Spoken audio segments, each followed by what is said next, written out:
కాకి మన తల మీద తన్నిన, కాకి మనను ముట్టుకున్న, బల్లి పడిన, తొండబడిన, ఇంట్లోకి ఉడుము వచ్చిన, ఏది జరిగినా కూడా ఇక్కడికి వచ్చి దీన్ని స్పృశించుకుని వెళ్తుంటే వాళ్ళు ఏమనుకుంటున్నారంటే సమయము కలిసి వస్తుంది, వాళ్ళకు కూడా చాలా అనుకువగా ఉంది, చాలా తక్కువలో అవుతుంది, వాళ్ళకు కూడా మనశ్శాంతి సాటిస్ఫాక్షన్ ఉంది.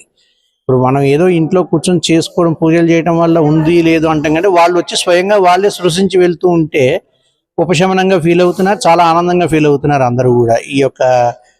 ఈ ప్రతిష్టాపన చేయడం వాళ్ళకు కూడా చాలా ఆనందదాయకంగా ఉంది. ఈ చుట్టుపక్కల పరిగణాలలో మన తెలంగాణ రాష్ట్రంలో ఈ ఒక్క దేవాలయంలోనే ఇది ఉంది. ఇంకెక్కడా కూడా ప్రతిష్టాపన అనేది ఎవరు చేయలేదు.